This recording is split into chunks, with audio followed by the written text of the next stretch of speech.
এই হাদিসটা শোনেন, নবী সাল্লাল্লাহু আলাইহি ওয়াসাল্লাম একদিন ঘুম থেকে উঠলেন ভয়ে পেয়ে, আতঙ্কিত। নবীজি ভয়ে পেয়ে আতঙ্কিত হয়ে ঘুম থেকে উঠে বলছেন লা ইলাহা ইল্লাল্লাহ, লা ইলাহা ইল্লাল্লাহ। তার স্ত্রী পাশে যিনি শুয়ে আছেন তিনি বলছেন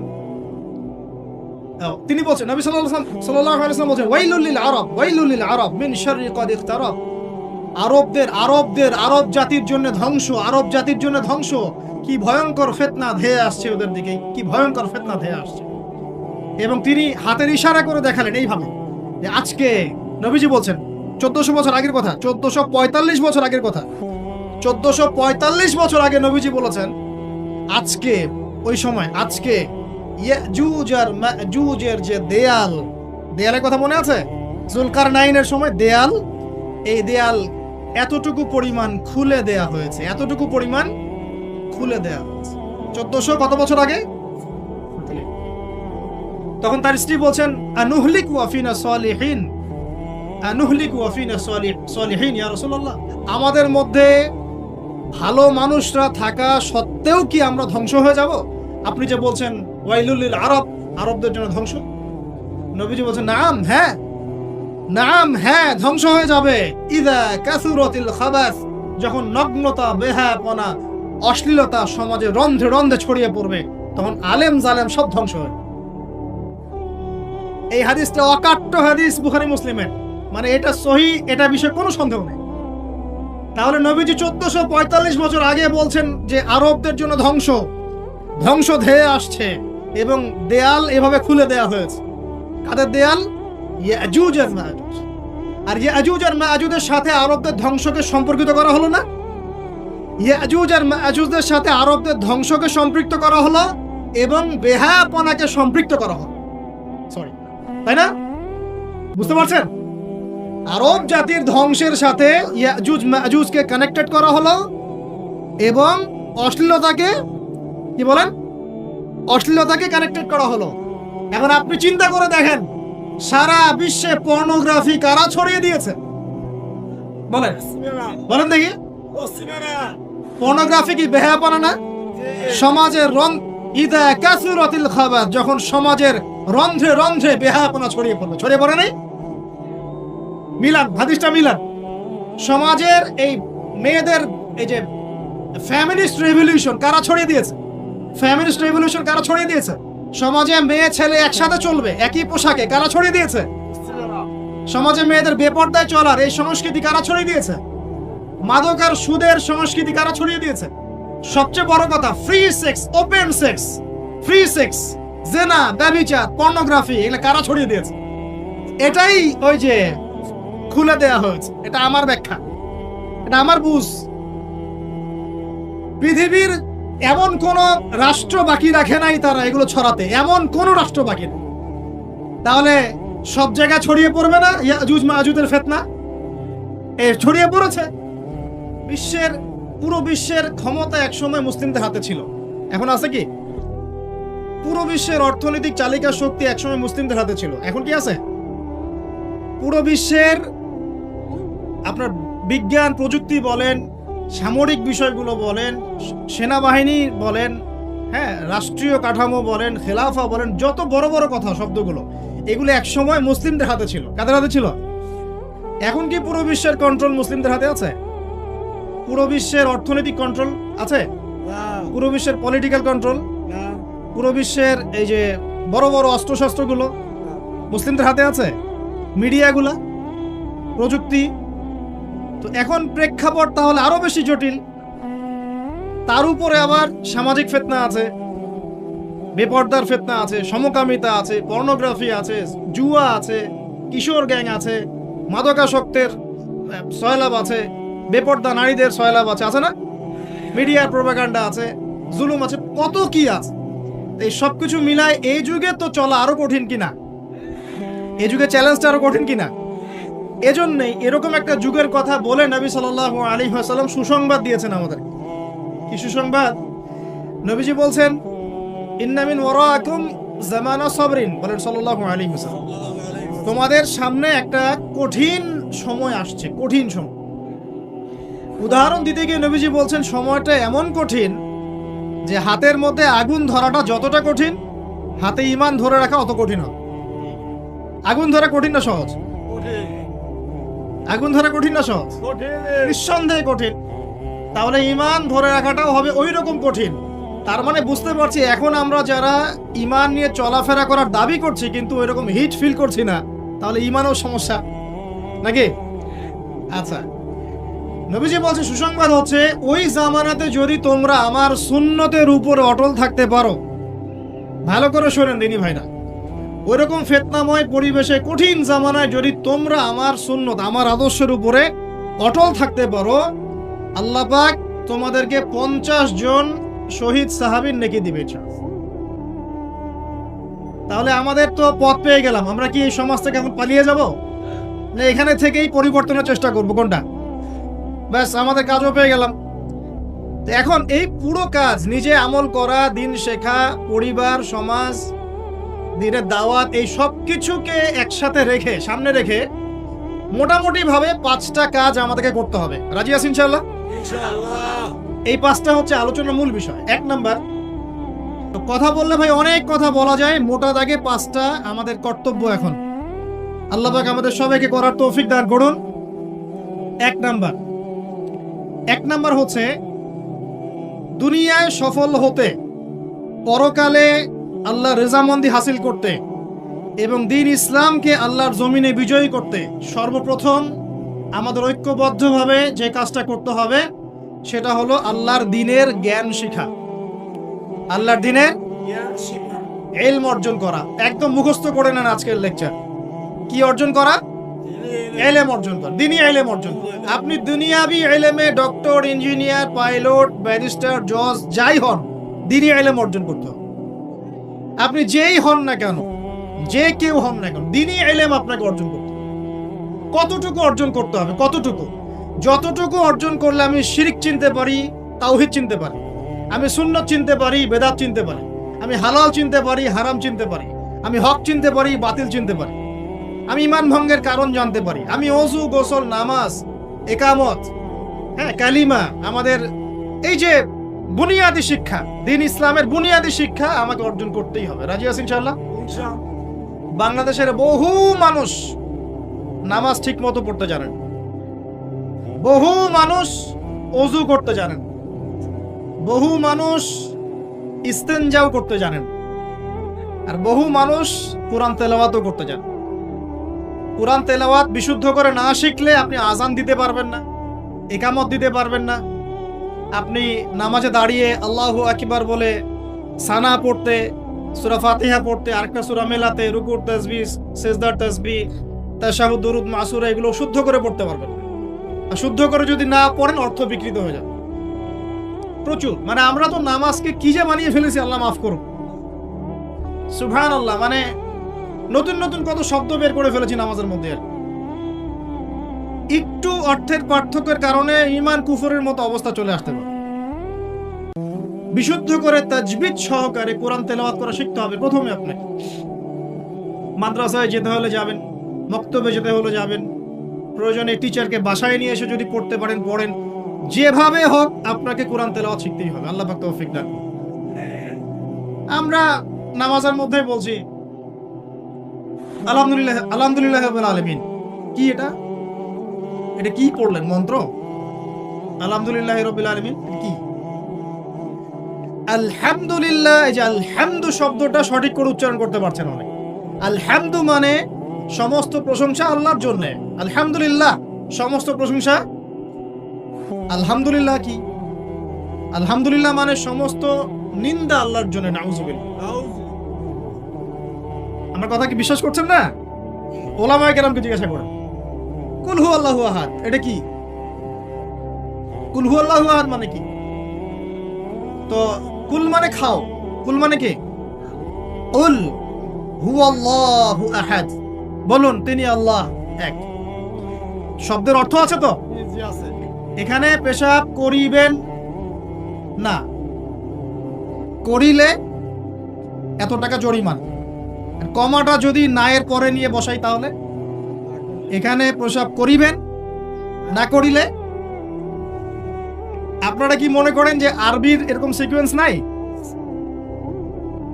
বলছে কুলহু সূরা, সূরাটার নাম কি কুলহু? কুলহু বলে কোনো শব্দ আছে? কুল একটা শব্দ, হুয়া আলাদা শব্দ। কুল হুয়া আল্লাহু আহাদ, কুল হুয়াল্লাহু আহাদ। এই তো আমরা কত ভুল করি পদে পদে। সামি আল্লাহু লিমান হামিদা আছে না? সামি আল্লাহ, আল্লাহ তার কথা শোনেন। লিমান হামিদা, যে তার প্রশংসা করে, মানে যে আল্লাহর প্রশংসা করে আল্লাহ তার কথা শোনেন। এন্ড আমরা শব্দ বানিয়েছি সামি আল্লাহ হুলিমান হামিদা। তো হুলিমান হামিদা কি শব্দ? হুলিমান হামিদা বলে কোন শব্দ আছে? সামি আল্লাহু লিমান হামিদা, সামি আল্লাহু লিমান হামিদা। তো এই যে পদে, আমি বলতে গেলে নামাজ নিয়ে রাত পার হয়ে যাবে। পদে পদে পদে পদে আল্লাহু আকবার শব্দটা আল্লাহু আকবার, আল্লাহু আকবার বানিয়ে দেয়। আকবার, আকবার মানে কি? অনেকের আজান শুনে মনে হয় যে গিয়ে একটা পিটন লাগাই দিয়ে, একামত শুনলে মনে হয় যে একটা পিটন লাগাই দিয়ে। কাতকা মাতি সালা, কাতকা মাতি সালা, এটা আবার কি? এগুলো কি মানে এই যে এগুলো কেন হচ্ছে জানেন? একটাই কারণে, কারণ বিশুদ্ধ করে আমরা কুরআনুল কারীম তেলাওয়াত করা শিখছি না। তো দিন কায়েম করবে, দাওয়াতের কাজ, মেহনত, জিহাদ, একামতে দিন, কত বড় বড় কথা। আজ বেসিক এই কোরআন তেলাওয়াত করা শেখার নাম নাই। আমরা ইয়াংদের মধ্যে একটা সমস্যা দেখছি এখন, ফ্যান্টাসি। ফ্যান্টাসি ফ্যান্টাসি মানে আগে হয়তো মানে বিপথে ছিল, হেদায়েত পেয়েছে, ইসলামের দিকে এসেছে, এখন অনেক বড় বড় স্বপ্ন। মাশাআল্লাহ, স্বপ্ন দেখা ভালো, বড় বড় স্বপ্ন, বড় বড় ইচ্ছা। অনলাইনে বসে গরম করে ফেলছে একদম, ফেসবুক গরম, ইউটিউব গরম, হ্যাঁ, ব্লগ দিয়ে ভর্তি গরম। কিন্তু বেসিক যে কোরআন তেলাওয়াতটা করা শিখবে সেটা ঠিক নেই। 3 মাস কোরআনটা তেলাওয়াত করা শিখবে একজন আলেমের কাছে? নাই। একটা কোর্স লঞ্চ করে দেন 6 মাস ক্লাস করবে না, প্রথম 1 মাস ক্লাস করে পরে নাই, 5 মাস নাই। এইভাবে ভাই দিনের হয়তো সামান্য কিছু খেদমত হতে পারে, সামগ্রিক পরিসরে ইসলাম বিজয়ী হবে না। এক কথায় আমরা যদি এই যুগের আবু বকর, ওমর, ওসমান, আলী রাদিয়াল্লাহু আনহুম আজমাইন হতে না পারি, তাহলে এই যুগের সেই ইসলামী খেলাফত বাস্তবায়িত হবে না। এটা হলো মূল কথা। এই পথের প্রথম কাজটাই হচ্ছে দ্বীনি ইলম অর্জন করা। আর ইলম অর্জন করাটা আপনার জন্য কি? নফল, মুস্তাহাব, সুন্নত না ফরজ? এটা কে বলেছেন? রাসূলুল্লাহ সাল্লাল্লাহু আলাইহি ওয়াসাল্লাম বলেছেন, তালাবুল ইলমি ফরিদাতুন আলা কুল্লি মুসলিম। তালাবুল ইলম মানে জ্ঞান অর্জন করা। ফরিদা, ফরজ মানে কি? ফরজ মানে বাধ্যতামূলক। আলা কুল্লি মুসলিম, কুল্লি মানে কি? প্রত্যেক। কুল্লি মানে কি? কুল্লু মানে প্রত্যেক। প্রত্যেক মুসলমানের উপরে, প্রত্যেক মুসলমান যে মুসলমান দাবি করে নিজেকে, কালিমা পড়েছে, তার উপরে জ্ঞান অর্জন করা ফরজ করেছেন আল্লাহ। আপনি কোরআন তেলাওয়াত না শিখে থাকতে পারবেন না, তো এটা আপনার উপর ফরজ করা হয়েছে। নামাজ কি পড়ছেন, কি বলছেন, এটা আপনাকে শিখতে হবে, তো এটা ফরজ করা হয়েছে। আজান দেওয়া শিখতে হবে, ইকামত দেওয়া শিখতে হবে, ইমামতি করার যোগ্যতা অর্জন করতে হবে। এই মালয়েশিয়ার একটা ভালো জিনিস দেখলাম যে ওখানে প্রাইমারি লেভেল থেকে, মানে স্কুল লেভেল থেকেই এই মাদ্রাসা এবং মানে জেনারেল এটা আলাদা করে করে কোনো প্যাটার্ন করা নাই, এটা একসাথেই প্যাটার্নটা করে দেয়া। মানে আপনি স্কুলে ভর্তি হলে, স্থানীয় স্কুলে বা কলেজে যেভাবে তারা সিস্টেম করেছে, ইসলামের বুনিয়াদী শিক্ষাটা বাধ্যতামূলক শিক্ষা। যে কেউ, তাদের সিভিলিয়ানদের মধ্যে যে কেউ ইমামতি করতে পারে। মাশাআল্লাহ, এটা আমাদের করা উচিত ছিল না? আমরা কি মুসলিম প্রধান দেশের অধিবাসী না? আমরা জোর দাবি জানাই যে শিক্ষা ক্ষেত্রে একটা আমূল পরিবর্তন নিয়ে আসতে হবে ইনশাআল্লাহ। একদম প্রাইমারি লেভেল থেকে ইসলামিক শিক্ষাকে আমাদের দেশে বাধ্যতামূলক করা হোক। মাদ্রাসা শিক্ষা মাদ্রাসায়, আবার সেকুলার শিক্ষাতে, এই দুদিকে চলছে। তাহলে একজন ব্যক্তি যে এই যে স্কুলে ভর্তি হলো, আপনার ছেলে এখানে 10 বছর পড়বে, এসএসসি পরীক্ষা দিবে, এইচএসসি, তারপরে অনার্স মাস্টার্স, এই 20 বছরে ইসলামটা শিখবে কি? যতটুকু শিখছে এই শিক্ষাটা তো প্র্যাকটিক্যালি প্রয়োগও করতে পারছে না। আর এই জায়গা থেকে যখন কেউ উঠে আসছে, তখন সে তো উম্মার দায়িত্ব নিতে পারছে না।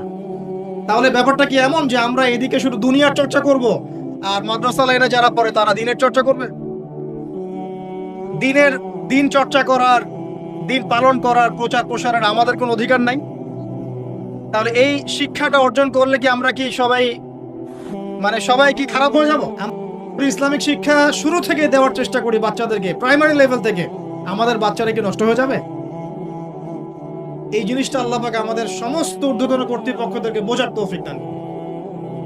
আল্লাহ পাক আমাদের ঊর্ধ্বতন কর্তৃপক্ষদেরকে এই বিষয়টা বোঝার তৌফিক দান করুন যে ইসলামী শিক্ষায় কল্যাণ ছাড়া অকল্যাণ কিছু নাই। এখানে যদি অন্য ধর্মাবলম্বী কেউ থাকেন, সে তার ধর্ম চর্চা করবে, কোনো সমস্যা? আমরা আমাদের ধর্ম শিখবো ইনশাআল্লাহ। তো এই জিনিসটা আমাদের বুনিয়াদী শিক্ষা। এখন যদি আপনি না পারেন, এখন আপনার কাছে ওই পাওয়ার নাই, ক্ষমতা নাই, ইমপ্লিমেন্টের সুযোগ নাই, তাহলে কি করবেন? তাহলে এখন যে আপনি 20 বছর পড়াশোনা করে ফেলেছেন জেনারেল লাইনে, এখন কি করবেন? এখন আপনার জন্য কিছু অপশন খোলা আছে। এক, স্থানীয় বরেণ্য ওলামায়ে কেরাম যারা আছেন তাদের সাথে পরামর্শ করে সিলেবাস তৈরি করে নিয়ে পড়াশোনা করুন, এটা একটা অপশন। 2, আপনারা কিছু দিনী ভাই ব্যাচ করে করে ওলামায়ে কেরামের কাছে গিয়ে একটা একটা করে কিতাব শেষ করেন। 2, 3, অনলাইনে কিছু কোর্সেস চলছে, এই কোর্সেসগুলো করতে পারেন, কাজে দিতে পারে। তবে অনলাইনে কোর্স অফলাইনের মতো হয় না। অফলাইনে ওস্তাদদের সামনে বসে যে পড়াশোনা, এটা অনলাইনে পাবেন না আপনি, ঠিক আছে? অথবা আপনার যদি সুযোগ থাকে তাহলে প্যাটার্ন চেঞ্জ করে এই প্যাটার্নে যেতে হবে। এগুলো ছাড়া তো আপনার সামনে কোনো অপশন খোলা নাই। আরেকটা অপশন হতে পারে যে আমরা যদি মাদ্রাসাগুলোতে এবং আমাদের শিক্ষা প্রতিষ্ঠানগুলোতে জেনারেলদের জন্য আরবির কোর্স আর মাদ্রাসা শিক্ষার্থীদের জন্য জেনারেল কোর্স রাখি, তাহলে উভয়ে শিক্ষিত হতে পারবে। মনে করেন এই ভাই মাদ্রাসায় পড়েছেন, মাশাআল্লাহ, তিনি মাদ্রাসার সব জ্ঞানই রাখেন আলহামদুলিল্লাহ, কিন্তু সায়েন্স, ইংরেজি, mathematics, science and technology, ICT এগুলোর জ্ঞান তার নাই, মনে করেন নাই, বা থাকলেও খুব সামান্য।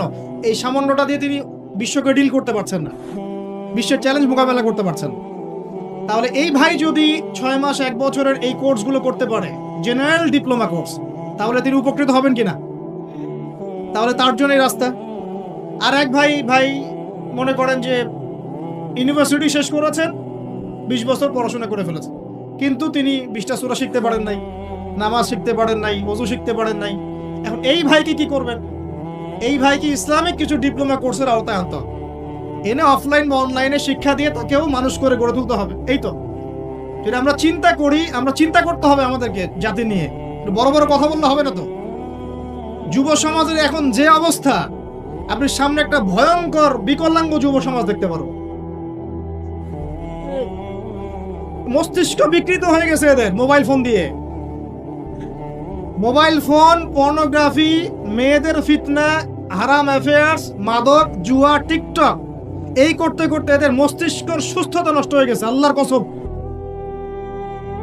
কসম করে বলছি, এরা সুস্থ না। একটা চিত্র খুব কমন দেখতে পারবেন, 10টা 20টা ছেলে গোল হয়ে বসে আছে ফোন নিয়ে, সবার মনোযোগ নিচের দিকে। ওয়ার্ল্ডে কি হচ্ছে, আসমানে কি হচ্ছে, জমিনে কি হচ্ছে, কোথায় মুসলিমদের উপর বোম পড়লো, কোনো ফিকিরই নাই ওর। আপনি মনে করেছেন যে এই যুব সমাজ আগামীতে দেশের হাল ধরবে? আমি হলফ করে বলতে পারি না কোনোদিন দেশের উপকার করতে পারবে। আপনি নষ্ট করে ফেলছেন যুব সমাজকে, নষ্ট করে ফেলছেন।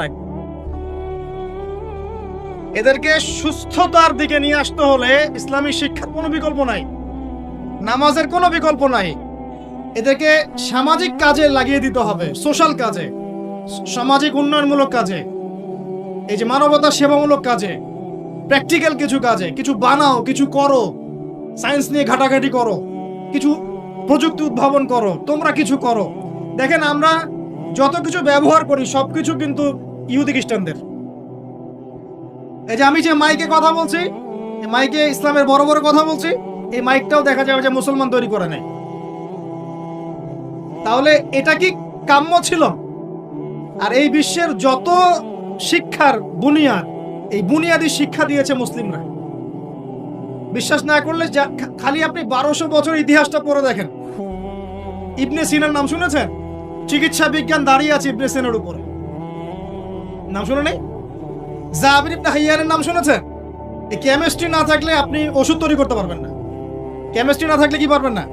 মেডিসিন তৈরি করতে পারবেন না। এটা দাঁড়িয়ে আছে কেমিস্ট্রি জাবির ইবনে হাইয়ানের উপরে, যাকে ইউরোপে বলে গ্যাবর ইবনে হাইয়ান। এরকম নাম প্রচুর আছে। আপনি এই যে ম্যাথামেটিক্সের কথা বলেন, জ্যোতির্বিদ্যার কথা বলেন, তারপরে প্রাণীবিদ্যার কথা বলেন, এই রক্ত সংবহন তন্ত্রের কথা বলেন, এক একটা সাবজেক্ট ধরে ধরে দেখেন, সবগুলার গোড়ার মধ্যে আমাদের মুসলিম মনীষীদের অবদান আছে। এমনকি এই যে পুরো বিশ্বের যে দর্শনগুলো চলছে, যত দর্শন, ফিলোসফিক্যাল থটস, আমরা ফিলোসফি পড়েছি, এই ফিলোসফিগুলোর গোড়ায় গিয়ে আপনি দেখবেন সব মুসলিম দার্শনিকদের নাম লেখা আছে। আমরা ইমাম গাজালির নাম জানি না, ইবনে রুশদের নাম জানি না, হ্যাঁ, আমরা অনেক কিছু জানি না। আসলে আমরা শেকড় ভুলে গেছি। বিশ্বাস করেন, আমরা এই যে প্রযুক্তি, মোবাইল ফোন, টিকটক, মেয়েদের পিছনে ঘুরতে ঘুরতে, অ্যাফেয়ার, বাইক চালানো, আমরা আমাদের জীবনের লক্ষ্যই ভুলে গেছি। আল্লাহ পাক আমাদের যুব সমাজকে তাদের জীবনের লক্ষ্য বোঝার তৌফিক দান করুন। ভাই, আল্লাহ পাক আপনাকে এমনি এমনি সৃষ্টি করেন নাই, আমাকে এমনি এমনি সৃষ্টি করেন নাই। আল্লাহ পাক চান আমাদের কাছে আমরা যেন তার দ্বীনের জ্ঞান অর্জন করি এবং এই জ্ঞান অনুযায়ী আমল করি। এই আমলটা সমাজে ছড়িয়ে দেই, ইসলামের দাওয়াতের মেহনত ছড়িয়ে দেই, যাতে একটা সময় হলেও যেন আল্লাহর জমিন, আল্লাহর দ্বীন কায়েম হয়। এটা আল্লাহ পাক চান আমাদের কাছে। আল্লাহ পাক আমাদেরকে এই জন্য সৃষ্টি করেন নাই যে একটা মেয়ের জন্য আত্মহত্যা করে ফেলবেন। একদম একটা মোবাইল ফোন একটা মেয়েকে কিনে দিয়েছেন, তার জীবন নষ্ট করে ফেলছেন। যে বাবারা মেয়েদেরকে ফোন কিনে দিয়েছেন, জীবন নষ্ট করে ফেলছেন, এবং তার মাধ্যমে আরো 10টা ছেলেরও জীবন নষ্ট করেছে। আর সত্যি কথা বলছি, এখন আমরা তো ঢাকা শহরে থাকি, মানে এখানে ছেলেদের চেয়ে মেয়েরা বেশি পথ। হ্যাঁ, খুব ভালো লাগে ওদের। কি ভালো লাগে? একটা ছেলের সাথে বাইকে করে ঘুরবে, টাকা খসাবে, এখানে ওখানে ডেট করবে, আস্তে আস্তে। এগুলোতে খুব মজা পায়। এগুলোর জন্য কি তাকে সৃষ্টি করা হয়েছে? আপনি বলেন, এই মেয়েদেরকে আপনি যখন ঘরে নিয়ে আসবেন, আমি নারী বিদ্বেষী কথা বলছি না, নারীদেরকে আমরা অনেক অনেক সম্মান করি, অনেক শ্রদ্ধা করি। আর আমাকে জন্ম দিয়েছেন একজন নারী, আমাকে দিনের পথে চলতে আত্মবিশ্বাস যোগায় পিছন থেকে ঘরের নারী যোগায় কি না? আমার নিজের কন্যা সন্তান আছে, আমরা মেয়ের বাবা। কিন্তু এখন যে টিকটক জেনারেশন মেয়েদেরকে আপনি তৈরি করছেন, ফোন হাতে তুলে দিয়ে ডেটিং করছে, বাইকের পিছনে ছেলের সাথে ঘুরছে, এখানে ওখানে ফ্রি ওপেন সেক্স করছে, কোনোদিন ধর্ষণের শিকার হচ্ছে, এই মেয়েদেরকে ঘরে নিয়ে আসার পরে এদের গর্ভ থেকে কি আপনি ইসমাইলের মতো সন্তান পাবেন? এদের সাথে তোমরাও দেখা যায় যে অনেক সময় প্রেম করতে ভালো লাগে, কিন্তু এই মেয়েদেরকে কেউ বিয়ে করবে না। এ ধরনের নারীদের সাথে মানুষ প্রেম করতে মজা পায়, কেউ সম্মান করে বিয়ে করতে চায় না। করলেও দেখবেন 2-1 বছরের মধ্যেই নাই সেই সম্পর্ক, গায়েব। তো অনেক দূর চলে আসলাম, এত দূর আসতে চাইনি, কথার পিঠে চলে আসলো যে সমস্যা হচ্ছে গোড়ায় আমরা আমাদের যুবক যুবতী, আমাদের ছেলে মেয়েদেরকে দ্বীনি বুনিয়াদি ইসলামী শিক্ষা দিচ্ছি না। এটা শিক্ষা দেওয়ার দায়িত্ব প্রত্যেক পিতার, প্রত্যেক মাতার। সে মাদ্রাসায় পড়ুক আর জেনারেল লাইনেই পড়ুক, আপনাকে শিক্ষা নিশ্চিত করতে হবে। কিভাবে করবেন এই হেডেক এখন আপনার, আমার আর হেডেক নাই, আমি দিয়ে দিলাম হেডেক আপনাকে। এই হেডেকটা আমার মাথায় ছিল, আপনাকে দিয়ে দিলাম, আপনি চিন্তা করেন কিভাবে করবেন। এখন পারলে অফলাইনে করেন, না হলে অনলাইনে করেন। অনলাইনে, আচ্ছা আলোচনা চলে আসছে, একটা কথা বলে দিই, অনলাইনে অনেক রকম কোর্সেস চলছে। তবে আমি নিয়াত করেছি ইনশাআল্লাহ, আমি আরো কয়েকজন ওলামায়ে কেরামদের সাথে পরামর্শ করেছি এবং এখনো করে যাচ্ছি। কমপক্ষে বরেণ্য 8 থেকে 10 জন স্কলার বা আলেমদেরকে নিয়ে অনলাইনে ইনশাআল্লাহ আমরা একটা মাদ্রাসা খুলবো ইনশাআল্লাহ। এটা অফলাইন না, অনলাইন মাদ্রাসা। আমি নাম দিয়েছি তহা জিন্নুরাইন ইসলামিক অনলাইন মাদ্রাসা। আমি দোয়া করি আল্লাহর কাছে, আল্লাহ পাক যেন এই মাদ্রাসাকে কবুল করেন। এর ওসিলা করে আল্লাহ পাক লক্ষ লক্ষ কোটি কোটি যুবককে দ্বীনের জ্ঞান শেখার তৌফিক দান করেন, যুবতীদেরকে দান করেন, আমাদের ছোট ছোট সোনামণিদেরকে দান করেন। যারা অফলাইনে দ্বীন শিখতে পারছে না, আল্লাহ যেন অনলাইনে শেখার তৌফিক দান করেন। তো এখানে বেশ কয়েকটা লেভেলে বেশ কয়েকটা কোর্স লঞ্চ করা হবে ইনশাআল্লাহ। যেমন বাচ্চাদের জন্য বুনিয়াদি নুরানি কোর্স। আপনার বাচ্চা আছে ছোট, 4 বছর 5 বছর বয়স, ভর্তি করায় দিলেন, নুরানি কোর্স করবে, কোরআন তেলাওয়াত করা শিখবে। এরপরে হিপস, একটা হিপসের কোর্স, আপনি অনলাইনেই হিপস করবেন। যাদের বয়স 10 বছর হয়ে গেছে, 12 বছর 15 বছর, অনলাইন হিপস করবেন। আপনি চাইলে আপনার বয়স যদি 30-40 হয় আপনিও করতে পারবেন, তো আপনার ব্যাচটা আলাদা হবে। এরপরে হচ্ছে আমাদের জেনারেল ভাইদের জন্য, জেনারেল শিক্ষিত দিনী ভাইদের জন্য ইসলামিক ডিপ্লোমা কোর্স। এটা কেমন? এখানে 4-5টা লেভেল থাকবে। লেভেল 1 মনে করেন, এখানে আপনার বুনিয়াদি জিনিস, আপনার আকীদা, আপনার কোরআন তেলাওয়াতের জ্ঞান, আপনার দৈনন্দিন জিকির আজগার, নামাজ, আপনার হাদিসের মধ্যে ফয়জুল কালামের মতো বই, ঠিক আছে, ইসলামের ইতিহাস, তারপরে ফিকহের মধ্যে ফিকহুল মুয়াসসার, এই ধরনের বই। মানে প্রাথমিক বুনিয়াদি যে জ্ঞানটুকু মাদ্রাসা দেয়া হয় এটা ইনশাল্লাহ শিখবেন। এটা শেষ করার পরে যাবেন লেভেল 2। লেভেল 2 তে গিয়ে আরো হাই ক্লাস কিছু বই পাবেন, ওখানে আরো কিছু সাবজেক্ট অ্যাড হবে, ইসলামিক পরিবার, ইসলামিক অর্থনীতি, ঠিক আছে, ইসলামিক জিওপলিটিক্স, স্ক্যাটোলজি, এরকম কিছু সাবজেক্ট আসবে। এটা দিয়ে আবার কপি করে সবাই বানানো শুরু করে দিয়েন না, আমি তো বলে দিচ্ছি।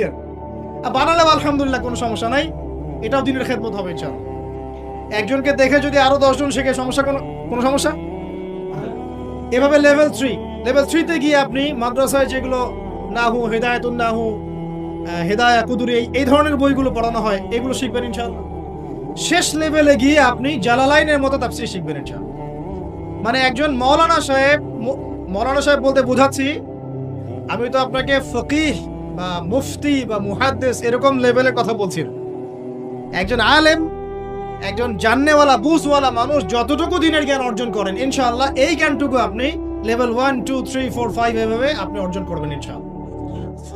এভাবে যদি আমরা পুরো বাংলা ভাষাভাষীদের মধ্যে, পুরো ওয়ার্ল্ড ওয়াইড এটাকে ছড়াতে পারি ইনশাআল্লাহ, আগামী 5 বছরের মধ্যে আমরা আশাবাদী কমপক্ষে 1 লক্ষ মানুষ তো দিন শিখবেন ইনশাআল্লাহ। আল্লাহ পাক আমাদেরকে তৌফিক দান করুন। এবং এগুলো হবে খুব স্বল্প মেয়াদী, 6 মাস, 4 মাস, 6 মাস এরকম কোর্স, যাতে আপনি বিরক্ত না হন। কারণ আমি অভিজ্ঞতা থেকে দেখেছি 1 বছরের কোর্স মানুষ করতে চায় না। দিনী বোনদের জন্য কোর্স থাকবে, এবং দিনী বোনদের ক্লাস নেবেন মহিলা টিচাররা ইনশাআল্লাহ। দিনী বোনদের ক্লাস নেবেন মহিলা টিচাররা ইনশাআল্লাহ। যদি কেউ প্যারেন্টিং নিয়ে কোর্স করতে চান, প্যারেন্টিং কোর্স থাকবে, সন্তান প্রতিপালন। যদি কেউ পরিবার নিয়ে কোর্স করতে চান, ফ্যামিলি ডেভেলপমেন্ট কোর্স থাকবে। ইসলামিক ইকোনমিক্স নিয়ে কোর্স করতে চান, ইসলামিক ইকোনমিক্সের কোর্স থাকবে। ইসলামিক ফাইন্যান্স শিখতে চান, সেটা থাকবে ইনশাআল্লাহ। এক একটা ডিপার্টমেন্টে এক একটা কোর্স নিয়ে আমরা এই মাদ্রাসা লঞ্চ করবো ইনশাআল্লাহ। আল্লাহ পাক এটাকে কবুল করুন, আমিন।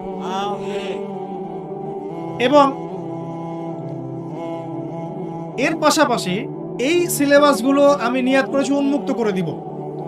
যে কোনো প্রতিষ্ঠান, দিনী প্রতিষ্ঠান, সেটা হোক ইসলামিক স্কুল বা ইসলামিক কলেজ বা মাদ্রাসা, তারা যদি এই কোর্সগুলো করতে চায়, করাতে চায়, সিলেবাস নিয়ে তারা লঞ্চ করতে চায়, ইনশাআল্লাহ তাদের জন্য উন্মুক্ত করে দেওয়া হবে ইনশাআল্লাহ, যাতে করে সারা দেশের বিভিন্ন জায়গায় কোর্সগুলো ছড়িয়ে পড়ে। আমি জ্ঞানতাত্ত্বিক কথা এজন্য বললাম বেশি করে, প্রথম ফরজ আপনার উপরে ইকরা বিসমি রাব্বিকাল্লাযী খালাক।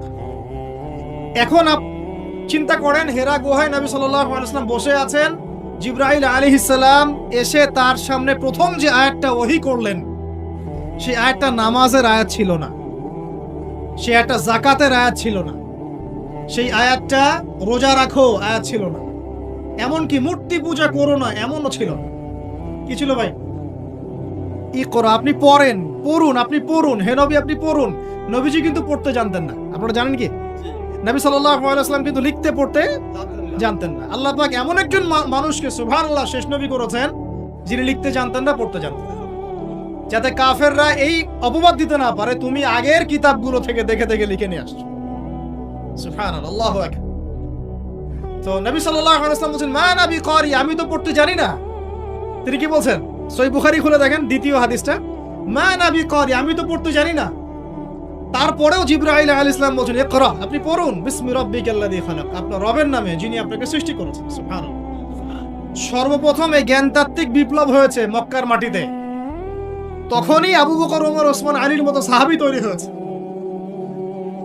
জ্ঞান ছাড়া শুধু বড় বড় কথা দিয়ে আর জ্ঞানহীন আমল দিয়েও কোনো কাজ নাই। জ্ঞানহীন আমল দিয়ে কিন্তু খুব একটা কাজ হয় না। আপনি হয়তো মনে করছেন যে আমি ইমাম সাহেবকে জিজ্ঞাসা করে নেবো, ব্যাস হয়ে গেল।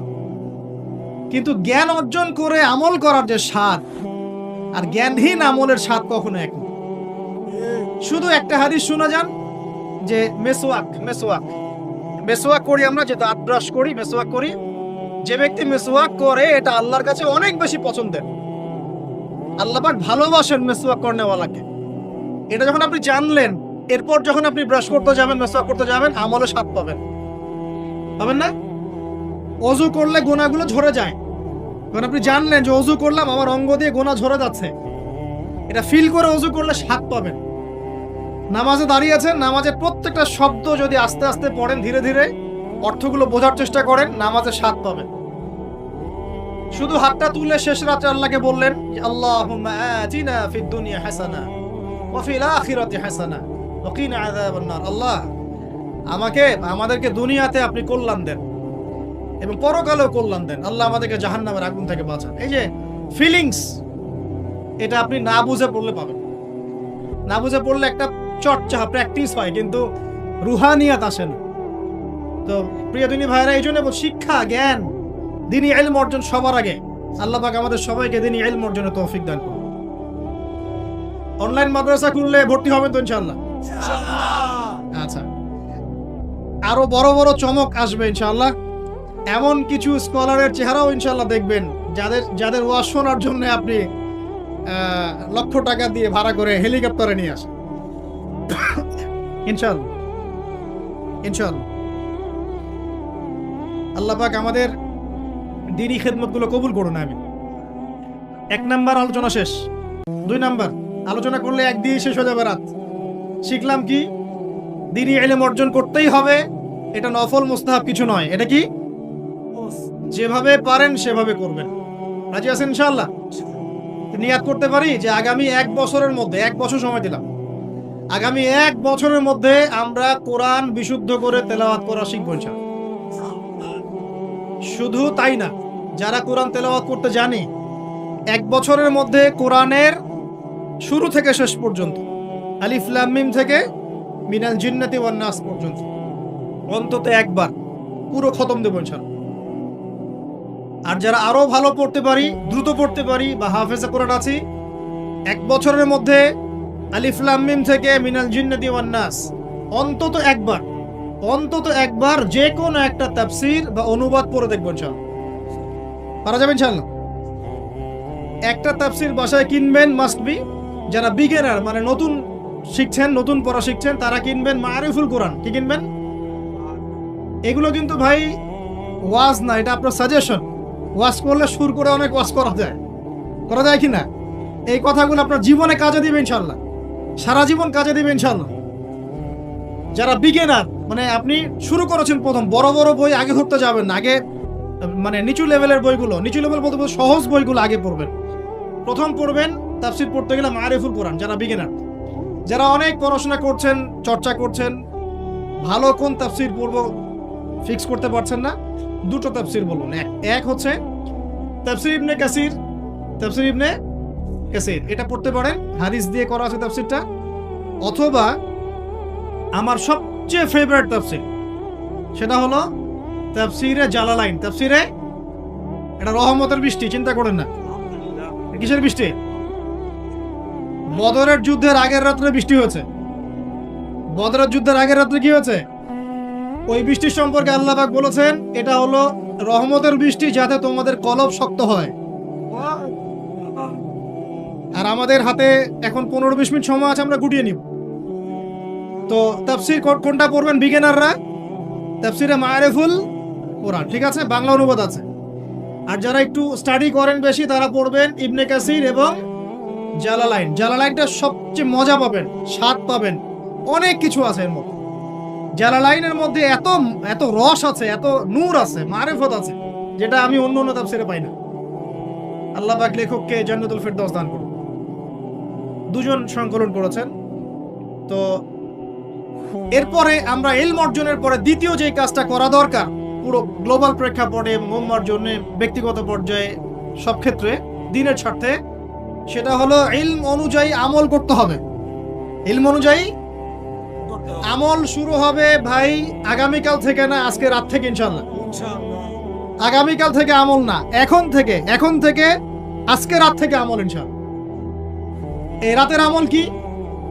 ঘুমানোর সময় ঘুমানোর সুন্নত, সূরা মুলক তেলাওয়াত করবেন, আয়াতুল কুরসি পড়বেন, সূরা ফাতিহা, ফালাক, নাস, ইখলাস, পারলে সূরা ওয়াকিয়া ইত্যাদি পড়ে নিজেকে দম করে নেবেন, ব্যাস, তারপরে ঘুমিয়ে যাবেন।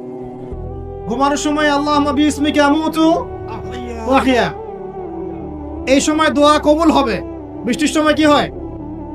আচ্ছা, আমরা মাঝখানে দোয়া করে নেই, বৃষ্টি যদি শেষ হয়ে যায় আবার আমরা দোয়া করে আল্লাহ পাক আমাদের সবাইকে দ্বীনি ইলম অর্জনের তৌফিক দান করুন।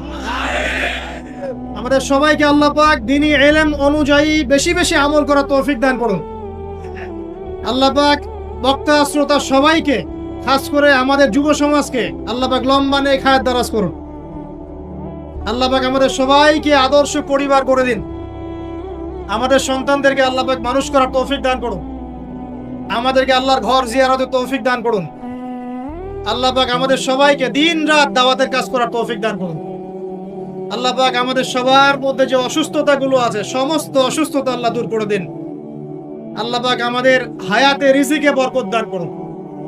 আল্লাহ পাক আমাদের মা বোনদেরকে পর্দায় থাকার তৌফিক দান করুন। আল্লাহ পাক আমাদের সমাজ, আমাদের রাষ্ট্র, আমাদের প্রশাসন, আমাদের সরকার সবাইকে হেদায়েত করুন। আল্লাহ পাক আমাদের মধ্যে আপোষে মিল মহব্বত দান করুন। আল্লাহ পাক আমাদেরকে আল্লাহর জমিনে আল্লাহর দ্বীন কায়েমের তৌফিক দান করুন। 2 নম্বর কাজ, ইলম অনুযায়ী আমল করা। ইলম অনুযায়ী আমল শুরু হবে কালকে থেকে, এখন থেকে। আমল করা মানে হচ্ছে এক কথায় আমাদের জীবনের প্রতিটা কাজ রাসূলুল্লাহ সাল্লাল্লাহু আলাইহি ওয়াসাল্লামের সুন্নাহ মাফিক করব ইনশাআল্লাহ। রাজি আছি তো ইনশাআল্লাহ? এই ঘুম থেকে শুরু হবে। আপনার ঘুমটা এখন সুন্নাহ মাফিক হবে, আমারটা কিন্তু হবে না। এই যে রাত্রে করে আমরা জার্নি করছি, এটা সুন্নাহ মাফিক হচ্ছে না। আল্লাহর কাছে মাফ চাই, আল্লাহ পাক ওজর দেখবেন ইনশাআল্লাহ। তবে অভ্যাস করবেন এশার নামাজের পরেই কি করতে? ঘুমাতে, যাতে করে তাহাজ্জুদে আপনি উঠতে পারেন। ওই বরকতময় সময় আল্লাহ পাক প্রথম আকাশে নেমে আসেন। কিভাবে নেমে আসেন এটা বোঝার বা জানার দরকার নাই আমার। আল্লাহ পাকের রহমত নেমে আসে। আল্লাহ রাব্বুল আলামিন আহ্বান করতে থাকেন, কে আছো আমার কাছে কিছু চাইবে আমি তোমাকে দিব? কে আছো আমাকে ডাকবে আমি তোমার ডাকে সাড়া দিব? কে আছো আমার কাছে ক্ষমা চাইবে আমি তোমাকে ক্ষমা করে দিব?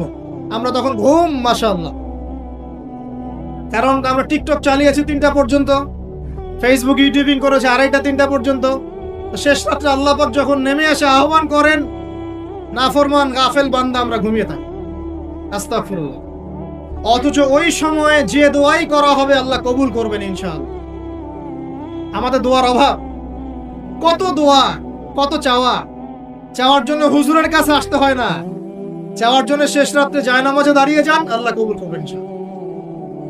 শেষ রাত্রে যদি আমরা জাগতে না পারি আমাদের দ্বারা দিন কায়েম হবে না ভাই। সাহাবীরা যারা বদর, উহুদ, খন্দকে যুদ্ধ করেছেন তারা শেষ রাত্রের দরবেশ ছিলেন। দরবেশ, শেষ রাত্রের দরবেশ, আর দিনের বেলা ঘোড়সাওয়ার। কি বুঝলেন? শেষ রাত্রে দরবেশ মানে একদম আল্লাহওয়ালা মানুষ। শেষ রাত্রে চোখের পানিতে জায়নামাজ ভিজে যাইতো, দাড়ি ভিজে যাইতো। এই মানুষগুলো আবার দিনের বেলা ছুটতেন, ঘোড়া ছুটাতেন। তাদের হাতে ইসলাম বিজয় লাভ করেছে। অতএব শেষ রাত্রে জাগার অভ্যাস করে আল্লাহ পাক তৌফিক দান করুন। সাউন্ড শুনতে পাচ্ছেন? আচ্ছা, ঠিক আছে। তাহলে আমল শুরু হবে আজকে থেকে, রাত থেকে। তারপর দিন ঘুম থেকে উঠলেন, ফজর নামাজ জামাতে পড়বো না? নামাজের পরে তেলাওয়াত করবো না? জিকির আজকার করবো না? তারপর একটু পড়াশোনা করবো কিনা? খাওয়া দাওয়া কেমন হবে? 7 পেট নাকি নবী সুন্নাহ মাফিক? কাফেররা খায় 7 পেট। কয় পেট? আর মুমিন বান্দা খায় পেটের 3 ভাগের 1 ভাগ। খাওয়ার টেবিলে হেরে গেলে যুদ্ধের মাঠে জিততে পারবেন না। খাওয়ার টেবিলে হেরে গেলে যুদ্ধের মাঠে জিততে পারবেন না। যুদ্ধ মানে আদর্শিক যুদ্ধের কথা বলছি, ইলেকশনের যুদ্ধের কথা বলছি না। ঠিক আছে, আল্লাহ মাফ করুন। তো এই সিজনগুলো আসলে অনেক ভাই মারা যায় কিনা? আল্লাহ পাক আমাদেরকে আপোষের এই ফিতনা থেকে হেফাজত করুন। এই হাদিসটা শোনেন, নবী সাল্লাল্লাহু আলাইহি ওয়াসাল্লাম একদিন ঘুম থেকে উঠলেন ভয়ে পেয়ে, আতঙ্কিত। নবীজি ভয়ে পেয়ে আতঙ্কিত হয়ে ঘুম থেকে উঠে বলছেন লা ইলাহা ইল্লাল্লাহ, লা ইলাহা ইল্লাল্লাহ। তার স্ত্রী পাশে যিনি শুয়ে আছেন তিনি বলছেন নবী সাল্লাল্লাহু আলাইহি ওয়াসাল্লাম বলছেন ওয়াইলুল লিল আরব, ওয়াইলুল লিল আরব মিন শাররি কদ ইখতারাব। আরব জাতির জন্য ধ্বংস, আরব জাতির জন্য ধ্বংস। কি ভয়ঙ্কর ফিতনা ধেয়ে আসছে ওদের দিকে, কি ভয়ঙ্কর ফিতনা ধেয়ে আসছে। এবং তিনি হাতের ইশারা করে দেখালেন এইভাবে যে আজকে, নবীজি বলছেন 1400 বছর আগের কথা, 1445 বছর আগের কথা, 1445 বছর আগে নবীজি বলেছেন আজকে, ওই সময় আজকে ইয়াজুজ আর মাজুজের যে দেয়ালের কথা মনে আছে?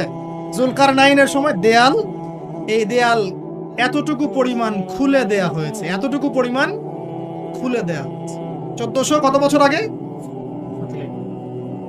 তখন তার স্ত্রী বলছেন আনুহলিক ওয়া ফিনা সালিহিন, আনুহলিক ওয়া ফিনা সালিহিন ইয়া রাসূলুল্লাহ, আমাদের মধ্যে ভালো মানুষরা থাকা সত্ত্বেও কি আমরা ধ্বংস হয়ে যাব?